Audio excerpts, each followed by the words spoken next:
Practising advocate. ఈరోజు ఏంటంటే హర్షవీణ గారి కేసులో రైల్వే కోడూరు పిఎస్కి అటెండ్ అవ్వడం జరిగింది.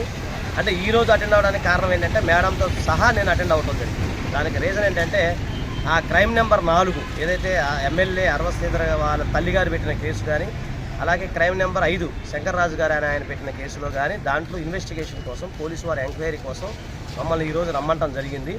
సో మేము ఈరోజు అటెండ్ అయ్యాము. మాకు సంబంధించిన మా దగ్గర ఉన్న ఎవిడెన్స్ ఏదైతే ఉందో, మా యొక్క వాదనలు ఏవైతే ఉన్నాయో ప్రతిదీ కూడా సబ్మిట్ చేయడానికని వచ్చాము. అయితే కొన్ని అనివార్య కారణాల వల్ల కొంచెం లేట్ అవ్వటం వల్ల పోలీసు వారు ఏమన్నారంటే మళ్ళీ 13వ తారీఖు నాడు మళ్ళీ మాకు ఒక నోటీస్ ఇవ్వడం జరిగింది, దీంట్లో అటెండ్ అవ్వమని చెప్పేసి. సో కాబట్టి 13వ తారీఖు అటెండ్ అవుతాము. రేపేళ్ళుండి ఇక్కడ పండగ ఏదో జాతర ఉందంట రైల్వే కోడూరు, దాంట్లో పండగ ఉంది కాబట్టి మేము బందోబస్తులు ఉంటామండి, కొంచెం ఇబ్బంది అవుతుంది మాకు, కాబట్టి 13వ తారీఖు రండి అని చెప్పి ఆయన గౌరవనీయులైన ఎస్ఐ గారు అలాగే సిఐ గారు కూడా చెప్పడం జరిగింది. సో వారి ఆదేశాల మేరకు మా క్లయింట్ ఎవరైతే హర్షవీణ గారు ఎవరైతే ఉన్నారో ఆమె అంటే ఈరోజు అటెండ్ అవ్వలేకపోవడంలో 13వ తారీఖు ఉదయం 10 గంటలకు అటెండ్ అవుతారు.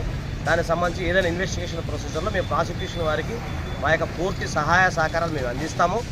భవిష్యత్తులో ఏదైనా ఉంటే ఖచ్చితంగా మేము విన్ అవుతాము. ఎందుకంటే ఖచ్చితంగా అన్ని అవకాశాలు అన్ని సాక్ష్యాలు మాకు అనుకూలంగా ఉన్నాయి. మేము ఖచ్చితంగా కోర్టులో ఈ కేసు గురించి న్యాయపోరాటం చేస్తాము.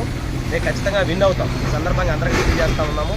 అలాగే మా కేసు ఏదైతే ఉందో క్రైమ్ నెంబర్ 22 దాంట్లో కూడా మీకు ఆల్రెడీ నేను గతంలో చెప్పాను 63, 64, 69 సెక్షన్స్ ఏవైతే ఉన్నాయో దాన్ని కూడా బలం చేయడం కోసం, అంటే ఆ కేసుని స్ట్రెంథన్ చేయడం కోసం కూడా మేము మా యొక్క ప్రయత్నాలు చేస్తూ ఉన్నాం, న్యాయపోరాటం చేస్తూనే ఉంటాం.